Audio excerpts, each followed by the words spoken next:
Blog Talk Radio.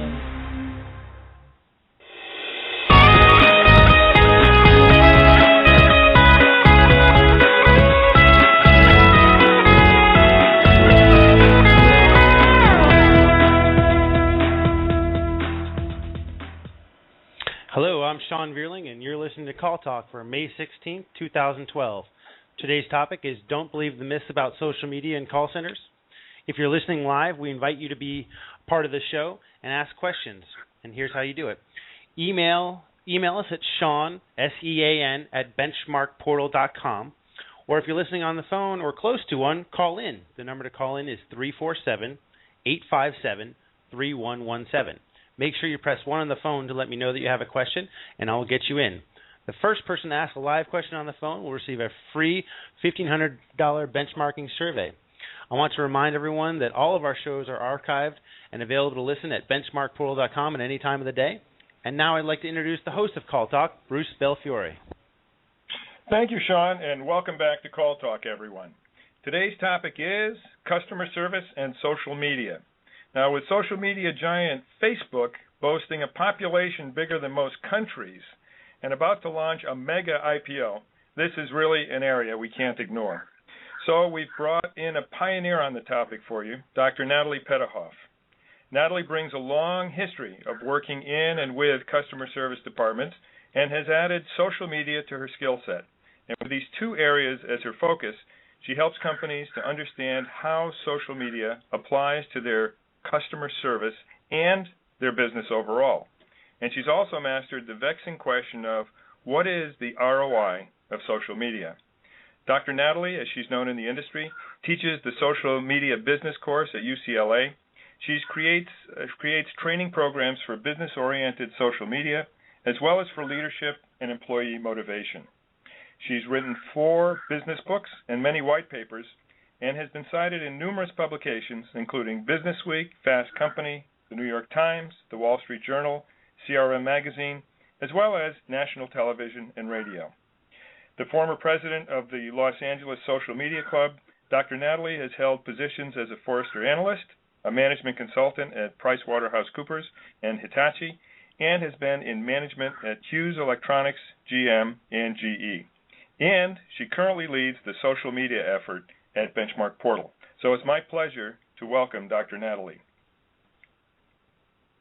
Thank you, Bruce. It's really my pleasure to be here. This is clearly one of my favorite topics. If you see me on Twitter, on Facebook, I'm chatting about it all the time. So I'm really excited to be a guest and to talk about this. Yeah, no, this is really very exciting. And Natalie, we first collaborated on a publication over a decade ago. And really so much has happened in our industry since then with social media. It's got to be at the top of the list. And I know that you and I both like tossing the occasional Molotov cocktail when the evidence points away from conventional wisdom, get people to think. And so how about if we explode a few myths about social media today? Sounds good to me. Let's do it. Okay, good. Well, great. You've taken aim at 3 social media myths, which are myth 1, social media doesn't affect customer service. Myth 2, there's no ROI for social customer service. And number 3, my customers aren't on Twitter anyway, so why should I care? But before we dive in, tell us, how did you first come to focus on social media and customer service in the first place? Well, it was interesting. I was at Forrester, and I was watching how PR and marketing were latching onto social media. And I wondered what would happen if we applied social media to customer service, especially since it's the most customer-facing department of any department in the company. And so my initial look revealed that there were a lot of big business benefits. And there was also, a lot of misconceptions and skepticism. And I felt like that the idea of what's the real value there, where people were not quite understanding how it applied to real business versus just people, sharing Facebook pictures of their kids. And to stop that initial chatter, what I did was I decided to embark and write the world's first social media ROI calculator. We'll talk about that a little bit later in the show, but that was really to say, I mean, it was my own personal investigation to say, if there is actually value here, then I should be able to calculate it, and that's what I set out to do. That's great. I mean, trying to put some monetization, if you will, to the calculus is important. I mean, it really brings some discipline to the thought process here, and really shows where value is or is not. So perfect. Well, let's talk about myth number one, and that is social media doesn't really affect customer service. Tell us about that one. Well, when social media first got started, so Facebook, if you haven't seen the social network, it gives you a pretty good history of how Facebook came about. And it was basically used for college students to interact with each other. And what I see today is it's evolved into a very important way for companies to stay connected to the pulse of their customers. And I'm often asked about how does social media affect business, and in particular customer service. And so, having been in corporate America a long time, I thought about this guy, Edward Deming. And I was back at General Motors when, back in the early 70s. And his premise was to listen to your customers, listen to your employees, take that feedback and integrate it back into your company.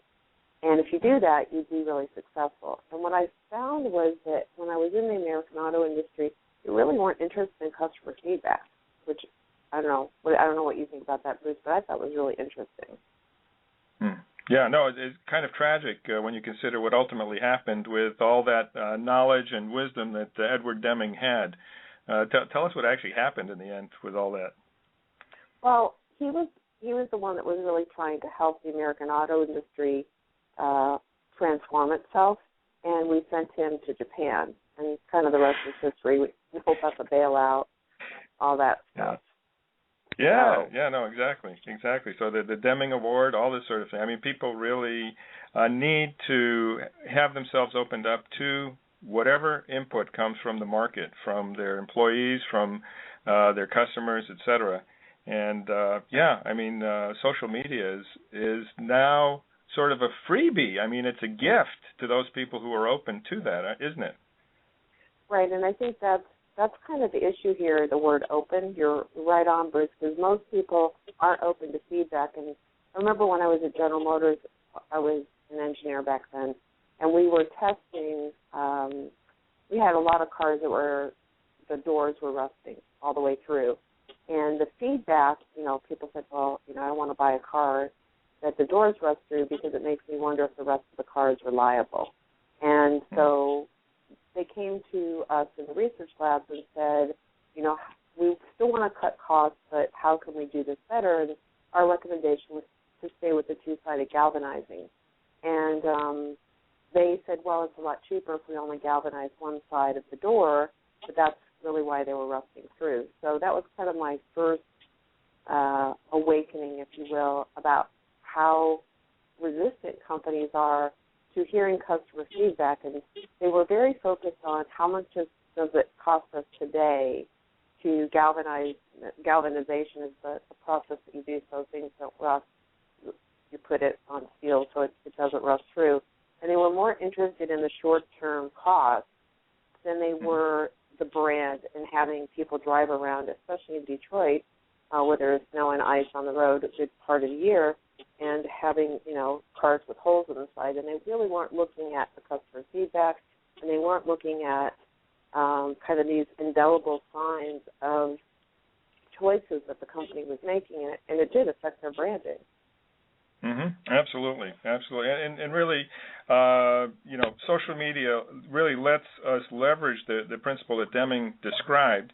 Because there is a way now to easily collect that feedback. So if you have the openness of mind, and here's a phrase that I'll share with you. One of our clients found that they needed to do a lot of things, and there was a certain amount of hesitation among the managers because they were afraid of showing bad benchmarking results.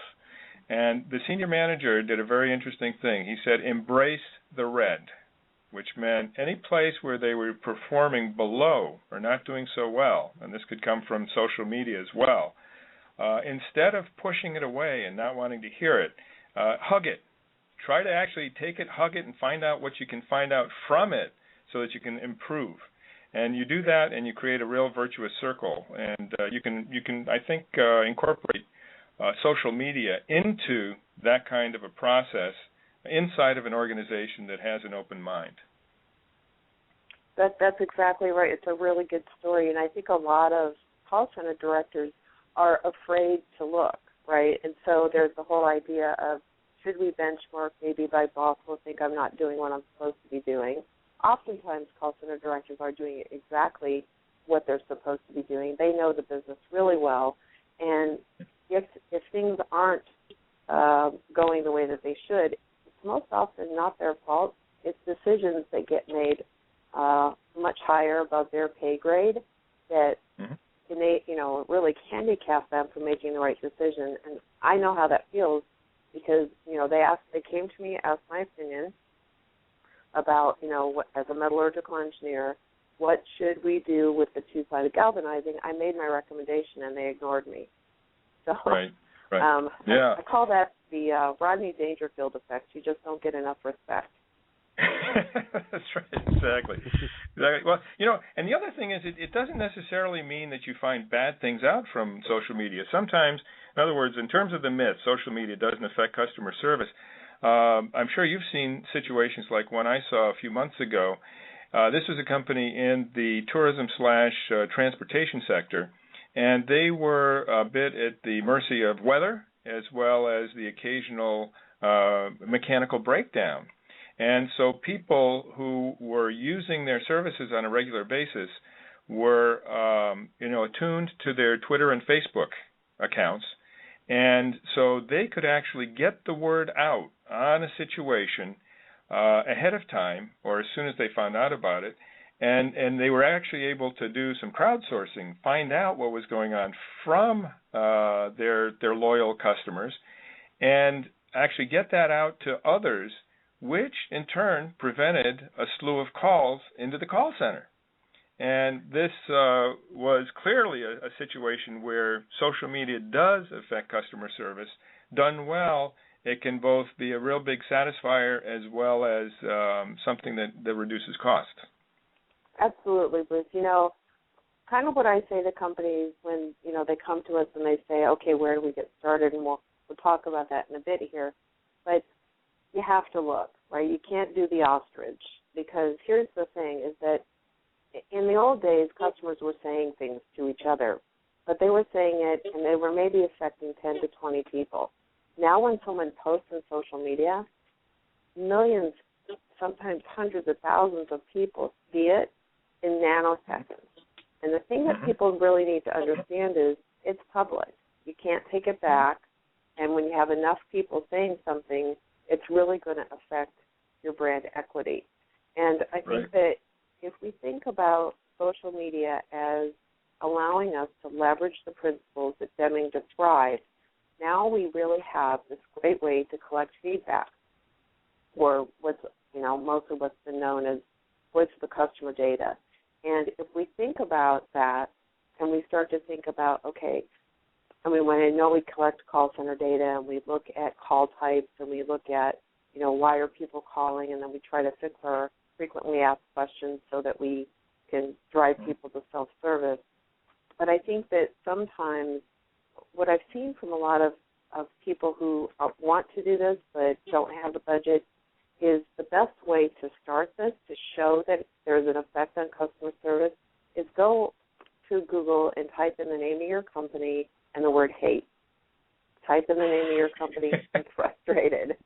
And what you're gonna find is that if you're in business, people are going to be saying some things about you that are good, and you're going to have stuff that's going to be said that's bad. And nobody's immune to it, right? Customers just get frustrated, and now they have this place that they have it. And what I've seen work the best is just like in the old days, Bruce. When we were trying to help companies fix their call centers, we would try to get the CEO to come to the call center, talk to the agents, and listen to customer calls. And if we couldn't get them in the call center to actually see the body of people they're trying to, save face for the company, then we minimally could record the calls and play them in a meeting, and then, of course, the executives would turn red in the face and say, how could this be? And under our breath, we're thinking, you made these decisions. Anyways, what I find really works is to do that Google search, and we'll talk about social media monitoring a little bit later, but find those conversations and do a screenshot and put them in a PowerPoint and send them to an executive and say, here's what people are saying about our company. Do you think this is something we might want to consider taking a look at? And, you know, of course, you have to kind of know the politics in your company and don't want anybody to get in trouble or get fired or something for being bold. But honestly, I don't think executives really understand social media or its value and this whole idea that you could collect feedback that could be very valuable. And when executives start to see what's being said and then they realize, you know, then the first thing is I always get is, well, take that stuff down. And it's like, well, it was on Amazon, the review section, or it was on an e-review site or somebody's blog. You can't take it down. It's there. It's permanent.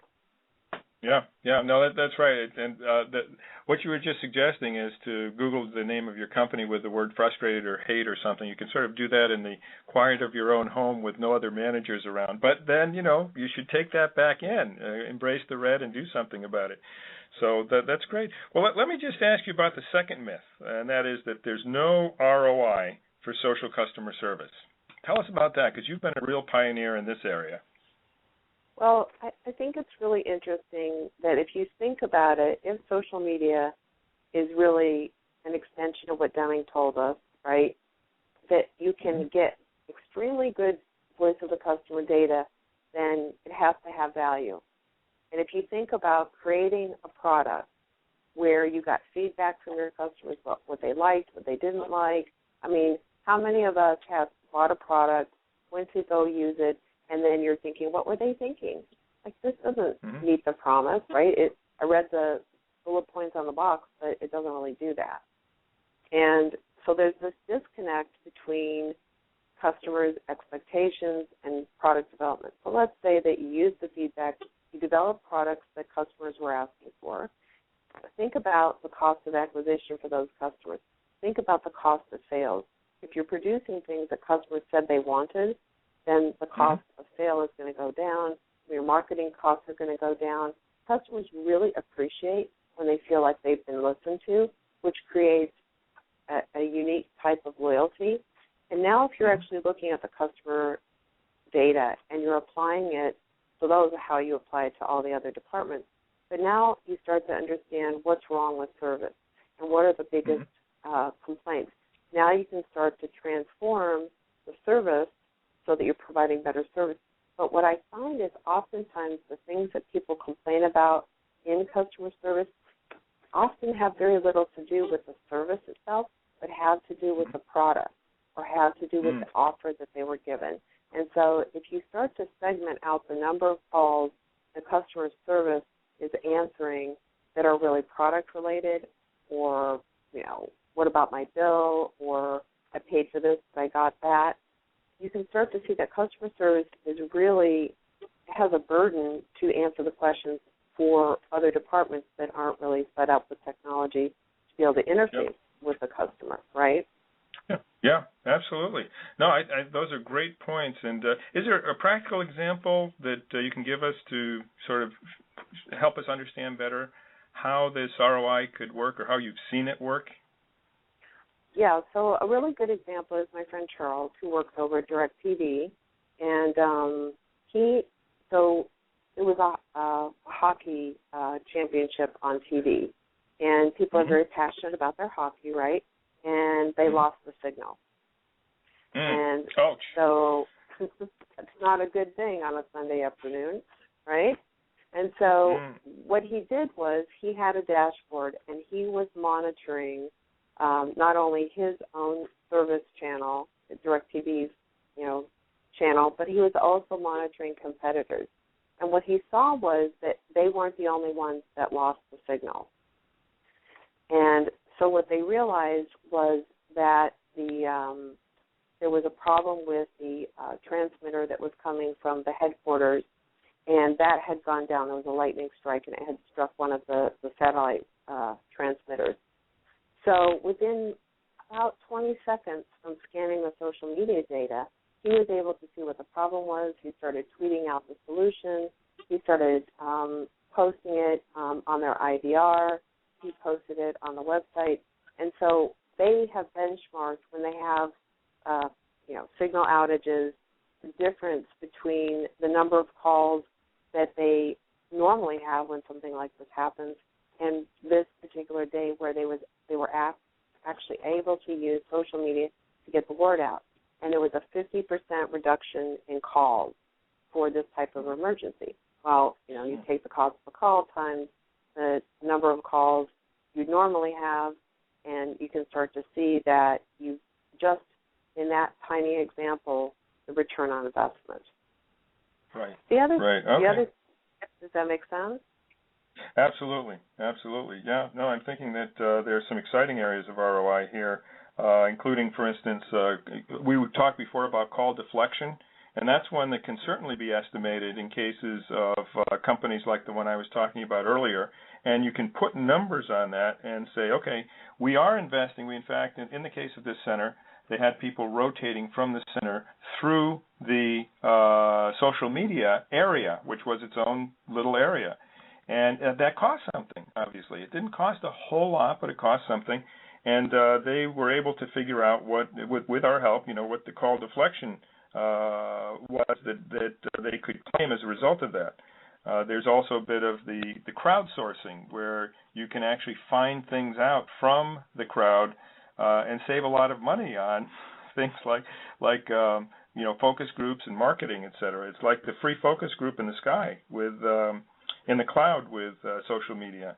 And you can use that information to put into your knowledge management system and then hopefully reduce talk times in some cases and improve first call resolution because your customers have actually figured out answers to questions perhaps before you have. And that doesn't even touch the other areas that you can try to calculate an ROI on, which would be, for instance, new product ideas that come from the crowd, or just trying to reduce negative emotion in social media, which, of course, can hurt you. But, there's a lot there. So, sorry, I think you had another thought, too, there. Well, so one of the things that's really important about social media is the idea of customer advocates. And what's interesting is that people are talking about your brand whether you know it or not. And the question becomes, have you created a place, a destination site, where they can participate with you and add to what you're doing? So one of the things that Charles did was he went out and he looked at remote controls, DVRs, communities, and he found about 20 people that he has as advocates. But he found one particular guy, he was an expert at remote controls, and he has 250 remote controls. This is clearly his hobby. And he asked the guy, would you like to be part of our community?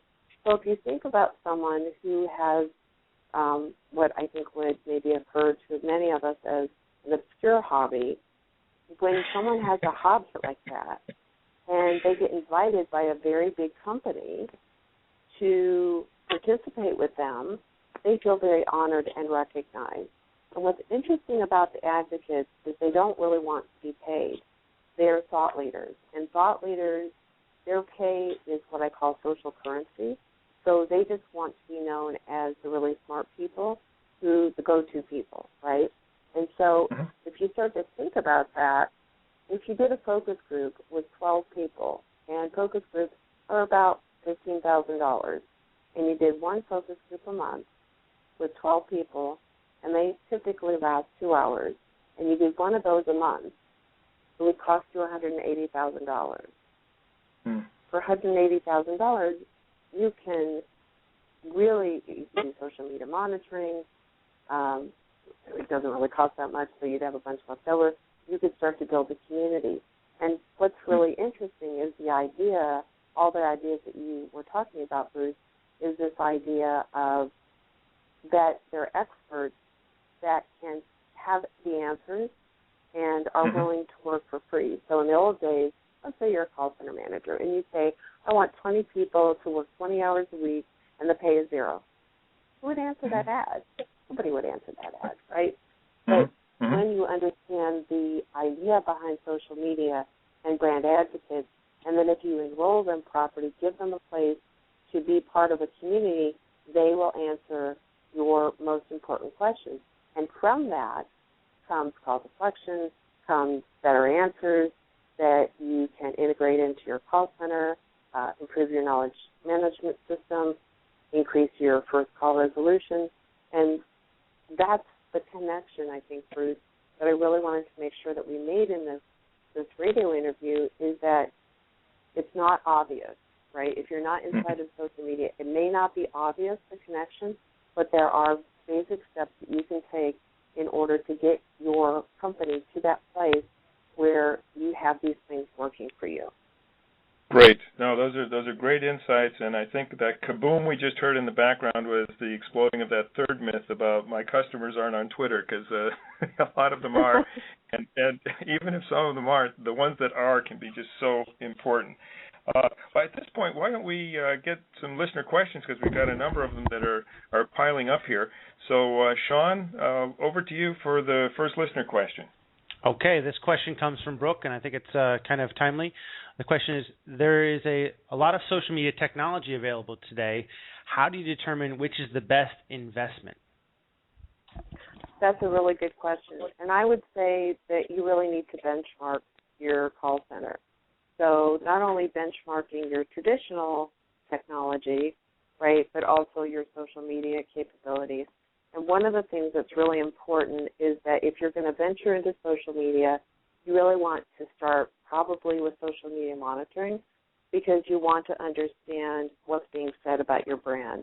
Because if you go out there and there's stuff that's being said, you need to address those things immediately. So I've seen lots of companies go out, not do the monitoring, launch into social media with some sort of campaign, and then they get a firestorm of negative reaction.